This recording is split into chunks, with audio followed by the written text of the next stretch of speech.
তো যারা 2025 সালে উচ্চ মাধ্যমিকে দর্শন পরীক্ষা দেবে এবং লিখিত পরীক্ষা যদি 80তে 80 পেতে চাও এবং 2025 উচ্চ মাধ্যমিক দর্শন পরীক্ষার ফুল টিউশনটা পড়তে চাও, তাহলে ফিলোসফি এইচএস উচ্চ মাধ্যমিক দর্শন ইউটিউব চ্যানেলটি সাবস্ক্রাইব করো এবং প্রোফাইলটা ভিজিট করো, প্লে লিস্টে যাও, সুন্দর করে প্রত্যেকটা অধ্যায় থেকে সম্পূর্ণ টিউশনটা পেয়ে যাবে। কোন অধ্যায়ের এমসিকিউ, কোন অধ্যায়ের এসিকিউ, কোন অধ্যায়ের লজিক, কোন অধ্যায়ের নোটস, অধ্যায় ধরে ধরে 12টা অধ্যায় যুক্তি থেকে আরও মূলত সম্পূর্ণ অধ্যায় টিউশনটা পেয়ে যাবে। বেশিরভাগ অধ্যায় কমপ্লিট। তো এখন চলছে সপ্তম অধ্যায় বুলীয় ভাষ্য ভেনচিত্র লজিক ক্লাস চলছে। তো এখান থেকে আমি এই অধ্যায় থেকে এমসিকিউ এসিকিউ লিখে দিয়েছি। তার বাইরে এখন যে লজিক ক্লাসগুলো হচ্ছে এখান থেকেও 100% প্রশ্ন আসবে। এই লজিক ক্লাসগুলো করো, দেখবে লজিক একদম তোমাদের কমপ্লিট হয়ে যাবে। তো এর আগের দিনও আমি লজিক ক্লাস করিয়েছি, আজকে হচ্ছে দ্বিতীয় লজিক ক্লাস বুলীয় ভাষ্য ভেনচিত্র। তো কী লজিক এই অধ্যায় থেকে কী লজিকের প্রশ্নগুলো আসে, তোমরা লজিক ক্লাসটা দেখো। 100% বললাম লজিক তোমাদের কমপ্লিট হয়ে যাবে। তো চলো, অবশ্যই শেয়ার করবে যাদের যাদের ফুল টিউশন দরকার। চলো তাহলে প্রথম বুলীয় ভাষ্য ভেনচিত্র থেকে যে ক্লাসটা করালাম, কি করিয়েছিলাম তোমাদের, যে 4টা যে নিরপেক্ষ বচন তার বুলীয় রূপ আমি বলছিলাম। বেসিক প্রথম দিনই যে ক্লাসটা করে যদি না করে থাকো এখনও করে নেবে, আগে ওই ক্লাসটা করে এখানে করবে, কারণ ওইটাই হচ্ছে প্রথম ক্লাস। প্রত্যেকটা স্টেপ বাই স্টেপ ক্লাসগুলো করতে হবে। তো বুলীয় ভাষ্য লজিকের প্রথম যে ক্লাসটা করলাম ভীষণ গুরুত্বপূর্ণ, ওই ক্লাসটাই সবচেয়ে মেইন ক্লাস। তারপর এখন ওটা থেকেই সব এখন ভেঙে ভেঙে লজিক হবে। তো প্রথম ক্লাস তোমাদের নিরপেক্ষ বচন 4টা দেখিয়েছিলাম, 4টা বচনের বুলীয় রূপ বুলীয় ভাষ্য দেখিয়েছিলাম, ঠিক আছে। তো এবার হয়ে গেছে ওই ক্লাস। এবার দেখো এইভাবেও হচ্ছে বুলীয় ভাষ্যগুলো তোমাদেরকে বার করতে বলবে। কি বলছে, নিচের বাক্য বা বচনগুলির বুলীয় রূপ উল্লেখ করো। এবার হচ্ছে এই বাক্য বচন থেকে এবার বুলীয় রূপ উল্লেখ করতে হবে। দেখো বচন কয়টা, 4টা। প্রথম দিনই আমি ডিরেক্টলি বলেছিলাম যে 4টা বচনেরই বুলীয় রূপ আলাদা আলাদা আছে। কি ছিল একবার মনে করে দিচ্ছি, তোমরা ভালো করে দেখো। এ বচন ছিল এসপি বার ইজিক্যাল টু 0। এটা হচ্ছে বেসিকটা তোমাকে মনে রাখতে হবে, এই আকারটা যেটা হচ্ছে বুলীয় রূপ বলা হয়। আর ই বচনটা কি ছিল, ই বচনটা ছিল এসপি ইজিক্যাল টু 0। আর আই বচনটা কি ছিল এসপি নট ইজিক্যাল টু 0। আর ও বচনটা কি ছিল SP bar not equal to 0। এটা তো ছিল 4টা বচনের মানে normal A E I O বচনের বুলীয় রূপ বা বুলীয় ভাষ্য। এবার এগুলো তো তোমরা জানতেই হবে। এবার অন্যভাবেও হবে, কিভাবে, সরাসরি এইভাবে যে নিচের বাক্য বা বচনগুলির বুলীয় রূপ উল্লেখ করো। তো এবার এইভাবেও তোমাদেরকে বার করতে বলবে। তাহলে তোমাদেরকে তখন কি জানতে হবে, বচনটা জানতে হবে। আর বচনটা জানলে তবেই তোমরা এগুলো বার করতে পারবে। তো কিভাবে এগুলো আসছে সেটাও এবার দেখে নাও। সবসময় যে ডিরেক্টলি তোমাকে বলে দিবে এইভাবেও বলতে পারে যে এ বচনের বুলীয় রূপ কি, তখন তোমাকে নিশ্চয়ই এটা মনে রাখতে হবে, তখন এটা অপশন যেখানে পাবে। ই বচনের বুলীয় রূপ বা বুলীয় ভাষ্য কি, নিশ্চয়ই এই অপশনটা। আই বচনের সরাসরি আইডেন্টিফাই যদি করে দেয় তাহলে তুমি ধরতেই পারছো, কারণ তোমার এটা ক্লাস হয়ে গেছে। এবার এগুলো তুমি জানো না, এবার সরাসরি যখন এরকম বলবে তখন কিভাবে করবে, তো তোমরা দেখে নাও। তোমরা তো জানো এটা। এবার এরকম যখন বচন বা বাক্য দিয়ে যখন বলবে বার করতে বুলীয় রূপ বা বুলীয় ভাষ্য, তখন কিভাবে করবে দেখে নাও। কালো কাক নেই, আলটিমেটলি আমি ওই জন্য বলেছিলাম যে ফিলোসফির প্রত্যেকটা চ্যাপ্টার রিলেটেড। বচন তোমার পেছন ছাড়বে না ফিলোসফিতে, বচন সমস্ত জায়গায় কাজে লাগবে। যেমন এখন এই যে কালো কাক নেই, সবুজ টিয়া পাখি আছে, চিকিৎসকরা দয়ালু হয়, সকল মানুষ হয় মরণশীল, কোনো ধার্মিক ব্যক্তি নয় সুখী। এবার এই বচনটা যদি তুমি আবার না ধরতে পারো তাহলে এবার বুলীয় ভাষ্যটাও বার করতে পারবে না। তাহলে কি হলো, ঘুরে ফিরে তোমাকে বচনগুলো লাগছেই।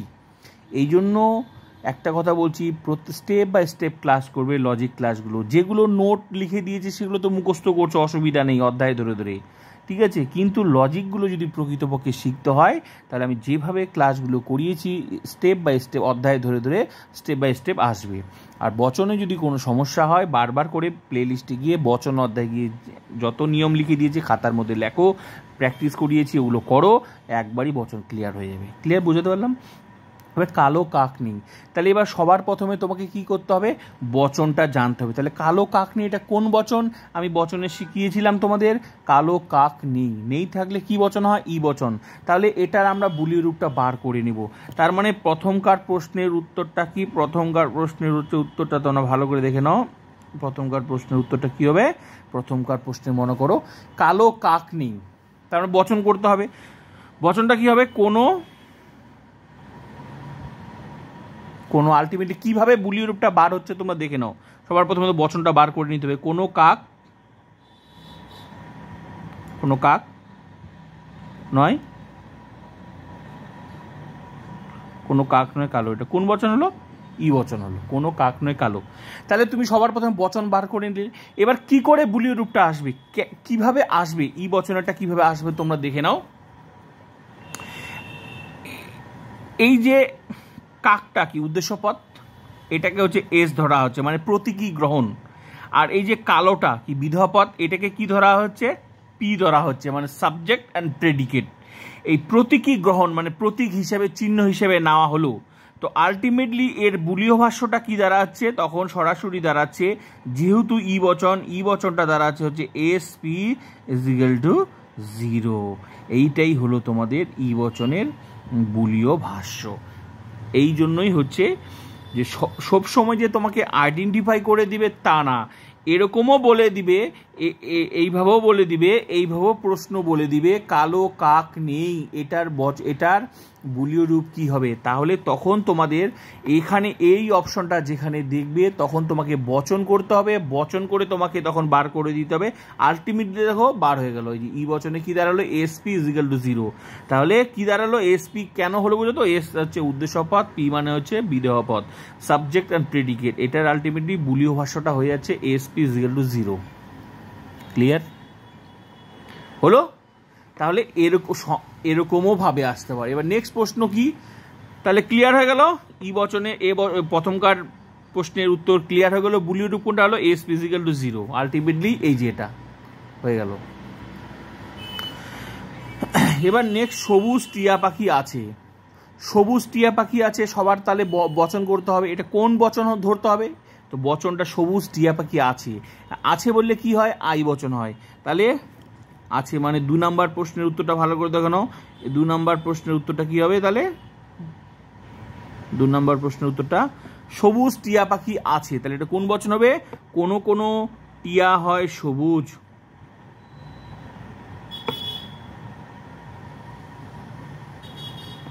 লজিকগুলো না জানলে, লজিকের যে প্রশ্নগুলো মেন লজিকটা তোমাকে শিখতে হবে, তাহলে লজিকের প্রশ্নের উত্তরগুলো তোমরা দিতে পারবে। কোনো কোনো টিয়া হয় সবুজ, কোন বচন হলো, আই বচন। তাহলে আই বচন হয়ে গেল। এবার আই বচনের বুলীয় ভাষ্য কি, আলটিমেটলি তো আমরা জানি এটাই বার হবে। এটা কেন বার হচ্ছে ভালো করে দেখে নাও।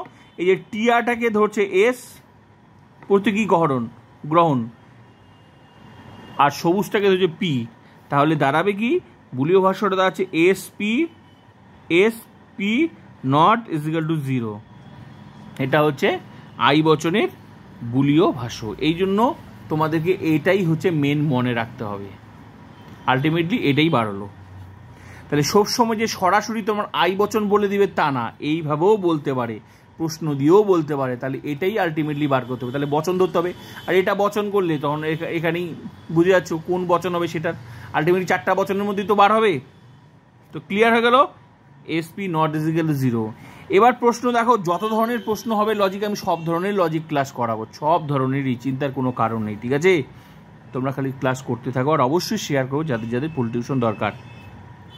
নেক্সট প্রশ্ন, চিকিৎসকরা দয়ালু হয়।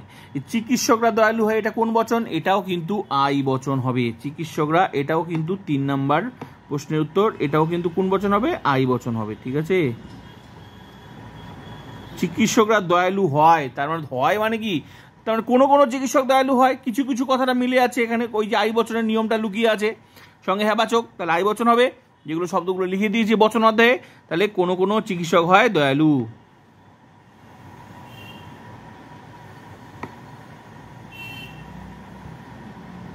কোনো কোনো চিকিৎসক হয়, তাহলে এইভাবেও প্রশ্ন হবে আই বচন। ক্লিয়ার? এবার চিকিৎসকটা কি ধরছে? এস ধরছে, প্রতীকী গ্রহণ এটা কি ধরছে? পি ধরছে, আলটিমেটলি আই বচনের তাহলে বুলীয় ভাষ্য কী বার? আমরা তো জানি আই বচন মানে এটা এই ফিগারে বার হবে যে S P not is equal to 0। Clear? 4 number প্রশ্নের উত্তর। এবার 4 নাম্বার প্রশ্নের উত্তর কি? 4 নাম্বার, সকল মানুষ হয় মরণশীল। তাহলে এমন সবসময় যে বাক্য বলে দিতে পারে, আবার সরাসরি বচনও দিতে পারে। তাহলে বাক্য বললে তোমার কঠিন হবে বচনটা ধরা।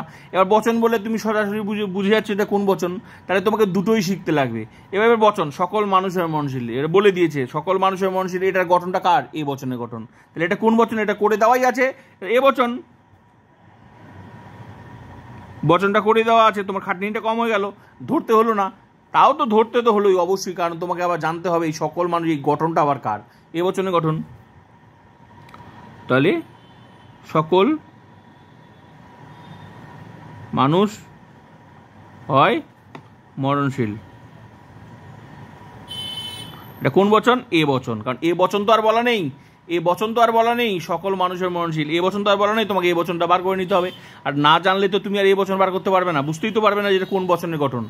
তাহলে এটাকে কি ধরছিল? এস ধরলো, এটাকে কি ধরছিল? পি ধরছিল। আলটিমেটলি দাঁড়ালো কি? বুলীয় ভাষ্যটা কি দাঁড়ালো? বুলীয় ভাষ্য দাঁড়ালো S P bar is equal to 0। যেহেতু এটা মানে এইটাই হচ্ছে মেন, এইটাই হচ্ছে মেন, এটাই তোমাকে মনে রাখতে হবে সবার প্রথমে, এটা মাথার মধ্যে থাকবে। বুঝতে পারলাম? তাহলে কি হলো? S P bar is equal to 0। এটাকে ধরছিল এস ধরছিল, আর মরণশীলটাকে পি ধরছিল। তো আলটিমেটলি এ বচন হলো, আর এ বচনের বুলীয় ভাষ্যটা মানেই হচ্ছে S P bar is equal to 0।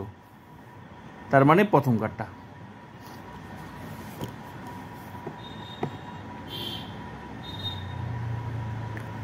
এগুলো তো এইভাবে এইভাবেও প্রশ্ন হয়, সরাসরি তোমাকে বাক্য বচন দিয়ে বলে দিবে তার বুলীয় ভাষ্যটা কি, আইডি তখন তোমাকে এগুলো খুঁজতে হবে কোনটা। আর এগুলো তখনই তুমি জানবে যে এটা না জানলে, কারণ এটাই হচ্ছে তোমাকে মুখস্থ করতেই হবে, এটাই হচ্ছে মেন।